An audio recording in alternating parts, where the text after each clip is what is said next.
신약 성경 마태복음 5장 21절에서 26절 말씀 한 절씩 교독하도록 하겠습니다. 5장 21절 옛사람에게 말한 바 살인치 말라 누구든지 살인하면 심판을 받게 되리라 하였다는 것을 너희가 들었으나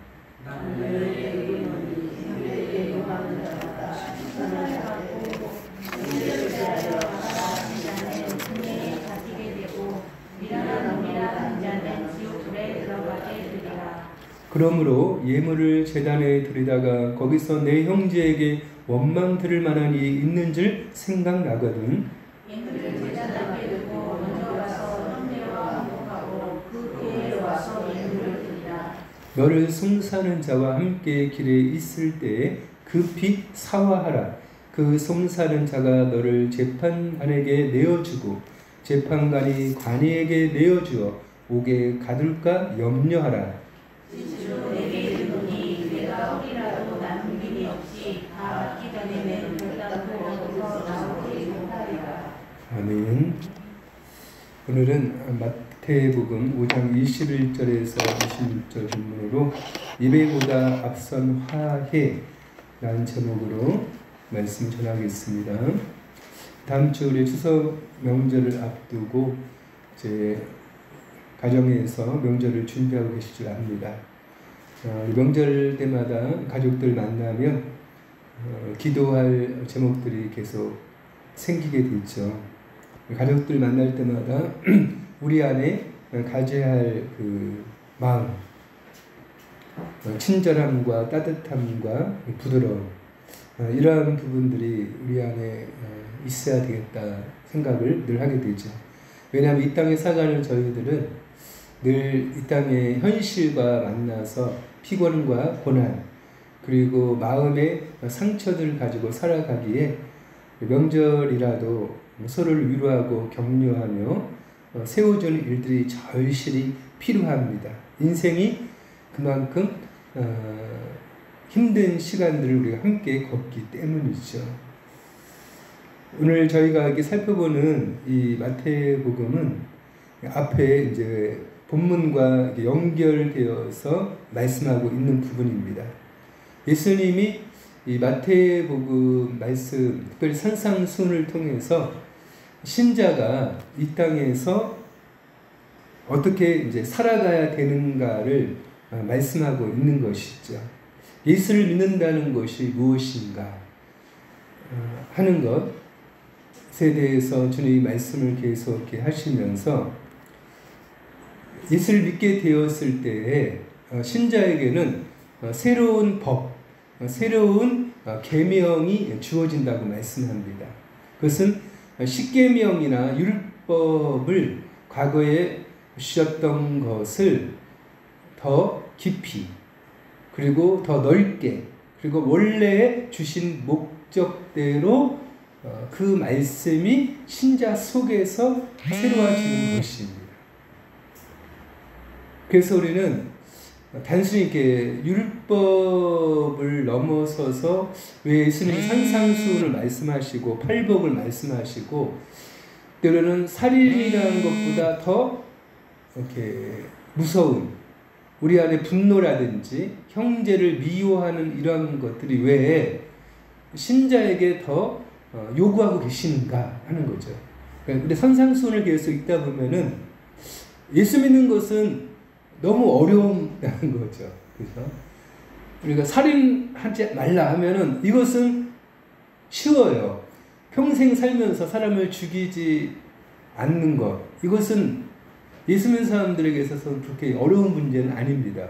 하지만 이어서 나오는 여러 이렇게 말씀들은 매우 어렵거든요. 그럼 도대체 이 말씀을 주신 목적이 무엇인가 하는 것입니다. 이 무엇일까? 먼저 우리 앞에서 지난 5장 20절을 보면 내가 너희에게 이르노니 너희 의가 서기관과 바리새인보다 더 낫지 못하면 결단코 천국에 들어가지 못하리라 하시면서 율법을 폐하러 온 것이 아니라 율법을 완전케 함이라고 말씀합니다. 그래서 우리의 의가 서기관과 바리새인, 이들은 이제 율법의 겉에 나타나는 항목들, 십계명이라든지 살인하지 말고, 간음하지 말고, 도둑질하지 말고, 거짓 증거하지 말고, 탐내지 말라 하는 이런 것들을 지켰다고 하는 그들에게 그들보다 더 나은 의를 지켜야만이 천국 간다 하는 거예요. 그러면 이 땅에서 천국 갈 수 있는 사람이 하나도 없어요, 사실은. 이 말씀 문자 그대로만 우리가 읽는다면.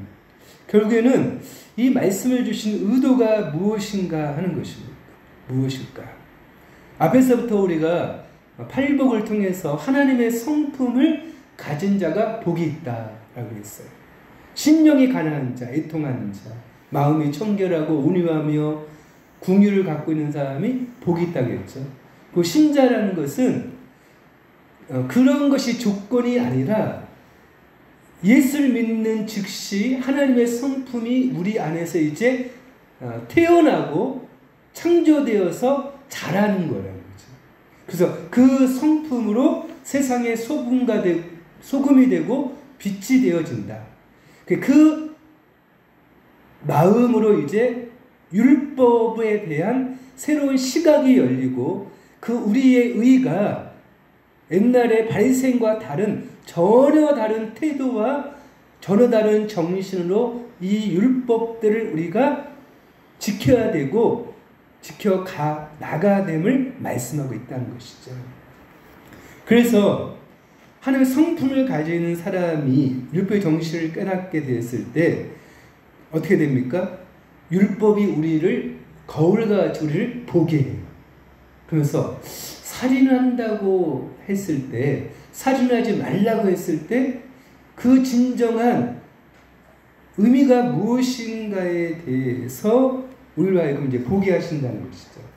그래서 십계명의 이러한 해석, 내 부모를 공경하라 그리하면 너의 하나님 나 여호와가 내게 준 땅에서 내 생명의 길이라는 출애굽기 20장 12절과 13절 살인하지 말라 14절 간음하지 말라 했을 때 주님은 여러 이제 십계명이 있는데 여기서 살인하지 말라고 하는 이것을 먼저 끄집어다가 이제 하나님의 백성이 되고 율법을 이제 어떤 문자 자체가 아니라 율법의 진정한 정신과 의미로 이것을 지켜가야 되는데 이 살인하지 말라고 하는 말씀을 가장 먼저 데려다가 해석을 하고 계시거든요. 우리는 보세요. 내 부모를 공경하라. 우리가 추석 명절에 다음 주지만 왜 이 말씀을 먼저 하지 않고 살인하지 말라는 이 말씀을 먼저 가다가 끄집어다가 말씀하고 계실까요? 그것은 내 부모를 공경하라 하는 이 말씀의 위치는요. 하나님과 인간의 중간 다리 역할을 하는 것이거든요. 그래서 부모 공경은 권위, 하나님의 권위에 대한 부모의 권위를 연결하면서 하나님에 대한 계명과 또 인간에 대한 계명을 이렇게 연결하는 다리 역할을 해요. 이 말씀은 나중에 마태복음 15장에서 이제 고르반이라고 하는 말씀을 하시면서 그때 강조하십니다. 근데 여기서는 살인하지 말라고 하는 인간에 대한 계명을 가장 먼저 가져다가 율법이 갖고 있는 진정한 그 정신을 이제 계속 말한 거예요. 그래서 살인하지 말라, 간음하지 말라 하는 것을 이제 계속 예수님이 말씀하고 있는 거예요.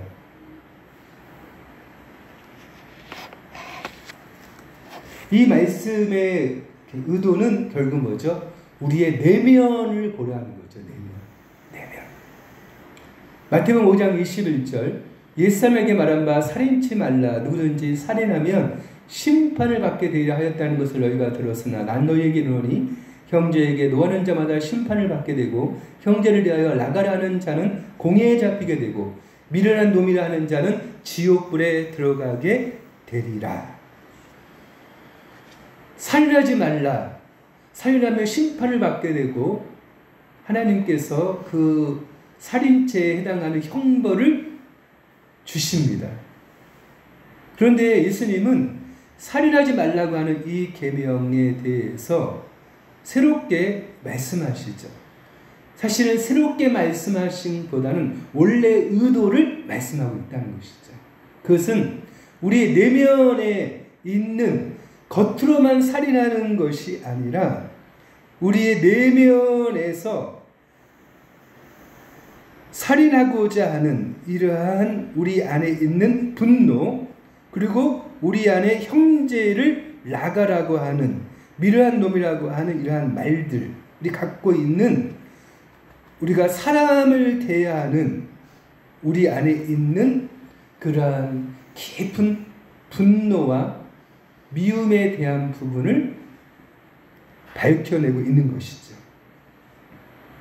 율법은 뭐죠? 죄를 드러내게 하는 거잖아요. 근데 단순히 구약에 사는 바리새인과 서기관들은 그것을 어떻게 생각했습니까? 살인만 하지 않으면 내가 이 계명을 지켰다고 생각했다는 거죠. 하지만 진정한 이 율법의 목적은 내 안에 무엇이 들어있는가를 보게 하는 거라는 거예요. 겉에서 사람을 안 죽이는 것이 중요한 것이 아니라 내 안에 뭐가 있다? 내 안에 분노와 형제를 향하여 나가라, 미련한 놈이라고 하는 이 것들이죠. 특별히 이 분노에 대해서 이렇게 말씀하고 있어요. 분노는 하나님의 의를 이루지 못한다고 말씀하십니다. 야고보서 1장 20절 보면 사람의 성내는 것이 하나님의 의를 이루지 못함이니라. 골로새 3장 8절 이제는 너희가 이 모든 것을 벗어버리고 곧 분과 악의와 해방과 너의 입에 부끄러운 말이라. 에베소 4장 26절 분을 내어도 죄질 짓지 말며 해가 지도록 분을 품지 말고 마귀로 틈을 타지 못하게 하라. 우리 안에 있는 이 분노가 사람을 죽이도록 하는데 발전한다는 것이죠. 근데 사람들은 착각을 해요. 내가 이제 화를 내면 이 분노를 통해서 하나님의 의를 이룬다고 생각한다는 거예요. 예수 믿는 많은 분들이 이제 착각을 하는 게 있어요. 내가 이렇게 분노를 내서 얼마나 이것이 하나님의 말씀을 네가 어기고 있다라고 상대방을 교훈하고 책망하고 지적하면 거기서 하나님의 의가 이루어진다고 생각을 한다는 것이죠. 내가 얼마나 화가 났는지, 네가 얼마나 잘못했는지를 내가 이렇게 분노를 해서 그것을 가르치면 상대방이 깨닫고 또 다른 사람들이 그것을 알아줄 거라고 착각을 한다. 그러나 그것은 나의 착각이라는 거죠. 하나님의 의를 이루지 못합니다. 제가 옛날에 이제 어렸을 때 저희 아이들이 어렸을 때 홈스쿨을 했어요. 홈스쿨을 했는데 홈스쿨하는 가정들 많이 이렇게 만나게 됐었는데 그 중에서 이제 한 가정이 중요하게 다루는 것이 뭐냐면 친절이었어요. 친절. 그러면서 그분이 이제 홈스쿨 하면서 이제 친절 학교 이런 것도 이제 운영을 하고 그런 부분에 관심이 굉장히 많았거든요. 근데 이분이 평소에 굉장히 친절해요. 근데 제가 이분이 이제 저희 교회도 몇 번 나왔었는데 가끔 한 번씩 이렇게 화를 내면 그 분노가 본인이 이렇게 주체를 못 하시더라고요. 그것 때문에 가족이나 주변이 갑자기 분위기가 완전히 얼음이 됩니다. 그래서 그분이 아마 친절이라는 것을 늘 강조해요. 본인은 너무 분노가 많기 때문에. 이게 뭐예요? 인간이 갖고 있는 연약함이고 우리의 한계라는 것이. 화를 안 낼 수 없어요. 근데 문제는요, 우리 안에 이 화를 내게 하고 분노를 갖게 하는 내 안에 스스로의 정당함이나 자기가 갖고 있는 이 생각의 동기들을 늘 살펴봐야 한다는 것입니다.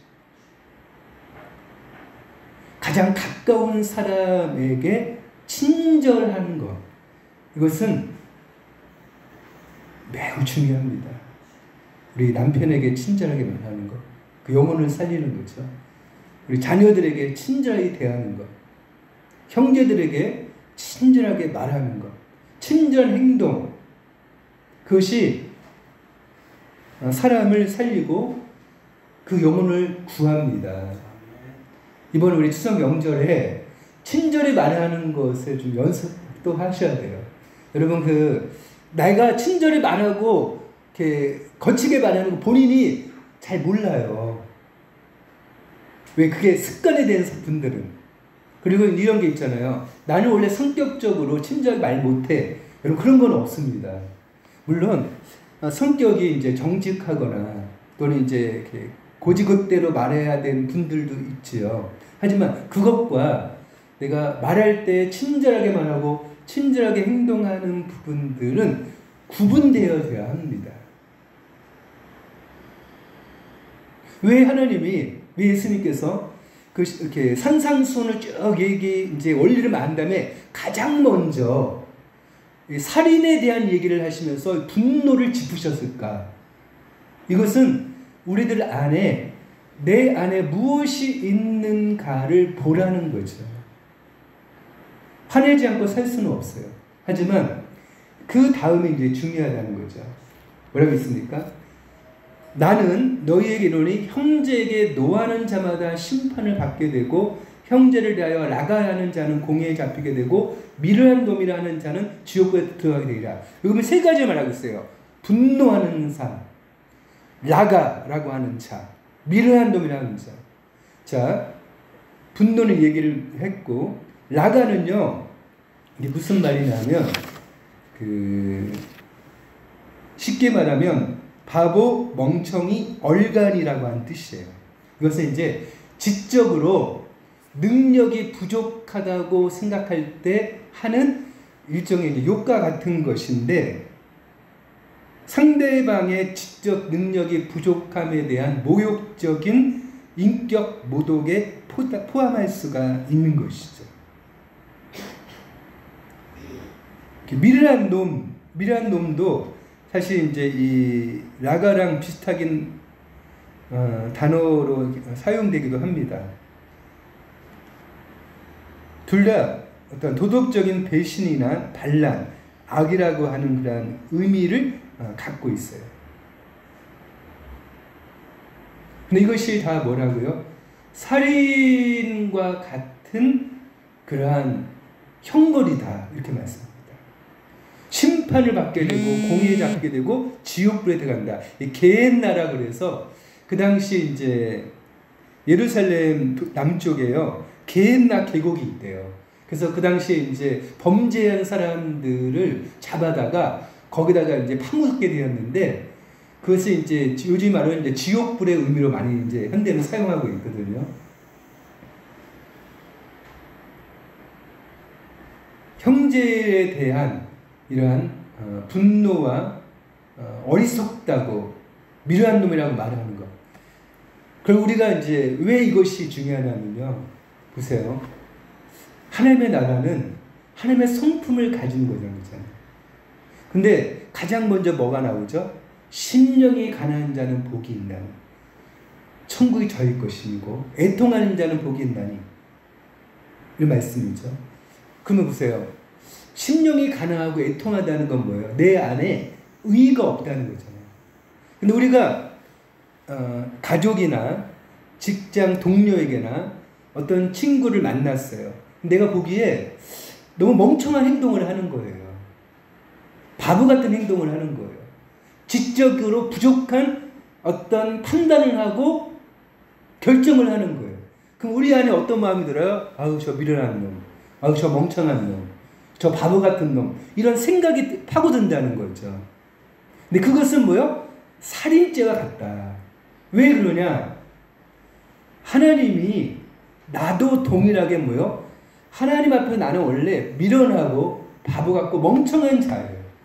나에게는 하나님의 긍휼이 필요하고 하나님 앞에서 가난하고 아무런 것이 없는 애통할 수밖에 없는 내 자신을 발견한 사람이라면 네가 어떻게 너보다 지적으로 부족하고 또 너에게 손해를 입혔다고 하는 그 사람을 향하여 그렇게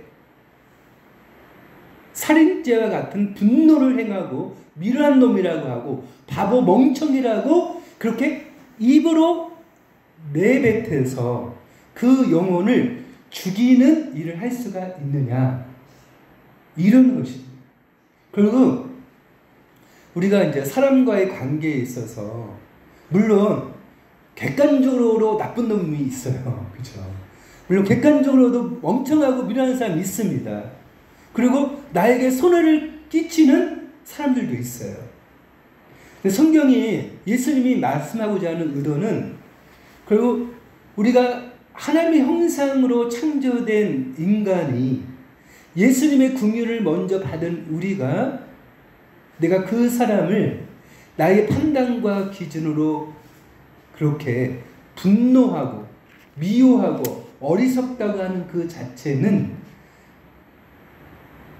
너 자신을 네가 너의 속에 있는 것을 보지 못하고 겉으로만 나타나는 저 사람에 대해서 그렇게 판단하는 것 자체가 하나님의 형상으로 창조한 그가 예수를 믿든지 안 믿든지 그렇게 그 사람을 해하는 것 같은 범죄다. 그래서 이 산상수는 우리 신자들 알고 늘 어떻게 해요? 그 사람 자체 보이는 것만 보지 말고 먼저 내가 하나님께 어떻게 지금 받아들여지고 있는가를 먼저 생각을 하는 것이죠. 그래서 23절과 24절에도 예배보다 먼저 화목하는 것을 우선해야 됨을 말씀합니다. 그러므로 예물을 제단에 드리다가 거기서 내 형제에게 원망들을 만한 일이 있는 줄 생각나거든. 예물을 그 제단 앞에 두고 먼저 가서 형제와 화목하고 그 위에 와서 예물을 드리라. 옛날이나 지금이나 유대인들이나 또 기독교 신자들 가장 중요하게 예배를 가장 중요하게 생각합니다. 일주일에 한 번 우리가 예배를 드리기 위하여 한 주간의 삶을 살아가고, 그런데 예수님 뭐라고 말씀하냐면 제사보다 예배보다 형제에게 먼저 가서 화해를 하고 화목하는 것이 우선이다. 근데 여기 이렇게 되어 있어요. 내가 그 형제한테 잘못한 것이 그가 잘못됐다고 생각을 했어. 그리고 내가 이렇게 화를 내는 것은 너무 당연하고 내가 얼마나 지금 화가 났는가를 그에게 노출해서 그로 하여금 좀 놀라게 하고 내 자신을 합리하고 싶었어.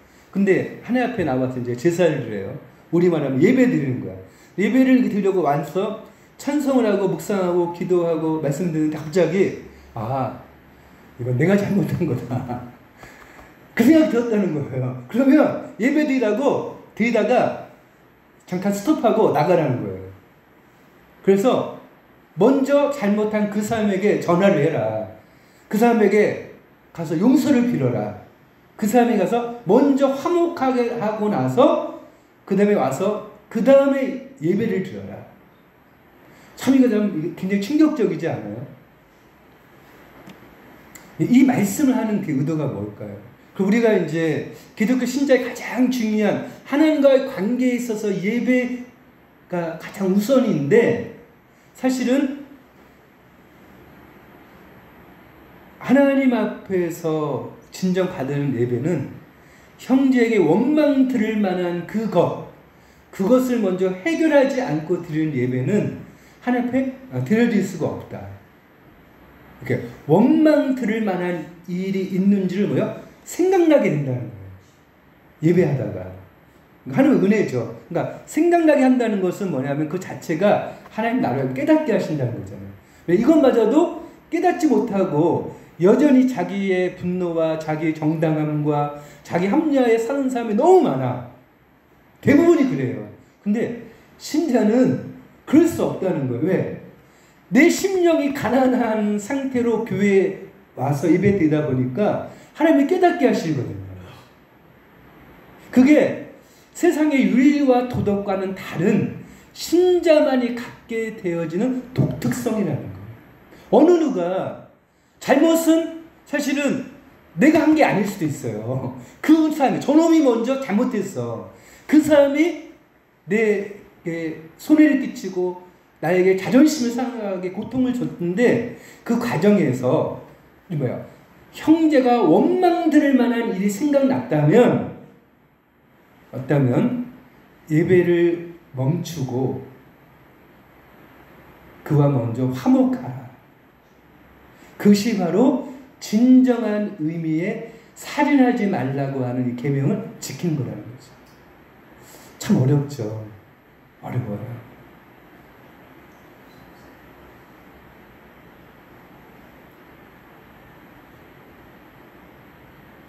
그리고 뭐예요? 내 안에 하나님이 깨닫게 하시는 것들, 우리가 사실 10번 중에서 처음에 한두 번도 못할 수도 있죠. 하지만 이러한 하나님께서 예배 중에 원망 들을 만한 일을 생각나게 하실 때에 그것을 가지고 한 주간 살면서 하나님, 내 자존심 때문에 도저히 못하겠습니다. 내가 죽으면 죽었지 저 사람에게 먼저 화목하지 못하겠습니다. 그 기도를 가져가는 거죠. 계속 고민하고 또 고민하고 아파하고 고민하다 보면 언젠가 하나님이 지혜를 주시고 생각나게 돼요. 근데 주님 뭐요? 즉시 하라고 이렇게 말씀하세요. 이 말을 어떻게 표현하면 이렇게 그 다음에 표현하는 거예요. 마지막 기회다는 거예요. 지금 보세요. 마태복음 5장 29절 너를 송사하는 자와 함께 길에 있을 때에 이렇게 돼 있어요. 자,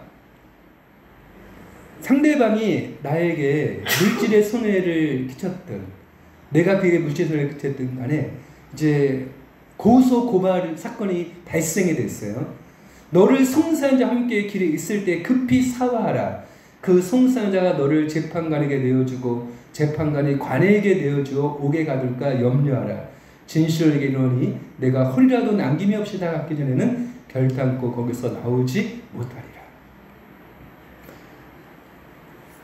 누군가 한 사람이 이렇게 손해를 입혔고 재판을 걸지 않으면 안 되는 상황까지 갔다는 거예요. 그런데 이 문제는 재판에 가게 된 것은 상대방이 뭐요? 화해하면은 이 부분이 풀릴 수 있는 부분이었다는 거예요. 상대방이 얼마나 화가 났냐면 가서 사과하고 화해하고 용서를 구하면 이 재판까지 가지 않을 상황인데 어떻게 해요? 끝까지 버티고 그래서 재판까지 가게 된 문제라는 것이죠. 그때 뭐라고 말씀합니까? 너를 송사하는 자와 함께 있을 때 급히 사와라. 이렇게 됐어요. 급히. 뭐라고 했어요? 송사하는 자와 함께 길이 있대요. 뭐냐면 하나님과 어떤 섭리 가운데 이제 재판 가기 전에 마지막 기회가 있다는 거예요. 마지막 기회. 이 기회 놓치면 이제 화해하고 화목할 기회가 이제 없다는 거예요. 이게 마지막 기회라는 거예요. 마지막 기회. 미루고 변명하면 안 된다는 거예요. 이 사화란 말이요. 이제 원래 변경하다, 바꾸다, 교환하다는 뜻이에요. 교환. 뭐요? 내 마음이 절대로 내가 화해하지 않으리라 라고 굳게 결심을 했던 그 마음을 바꾸는 것, 변경하는 것. 근데 이 말씀이요, 성경 전체에서 딱 유일하게 여기서만 사용하고 있어요. 헬라어로 디알라소라고 하는 이 단어인데 화해를 위해서 유일한 단어예요. 앞에서 보면 이제 있잖아요. 화평케 하는 자는 복이 있나니 저희가 하나님의 아들이라 일컬을 받을 그러겠죠. 그때 화평하고 달라요. 그 화평은 뭐냐면 이제 에이레네라고 하는 단어인데 이제 상대방과의 이제 위해서 늘 내가 적극적으로 평화를 창출하는, 그래서 어느 장소를 가든지 어떤 가운데 늘 긍정적으로 적극적으로 평화를 만들어가는 그러한 단어로 사용하고 있다면, 요소는 뭐냐면 관계가 끊어지고 뭔가 미움이나 물질 문제나 어떤 문제 때문에 내가 그 사람과 이렇게 관계가 이렇게 끊어질 상황인 가운데에서 화해하는 단어예요. 유일하게 여기서만 사용하고 있어요. 유일하게. 마지막 기회라는 거예요. 마지막 기회.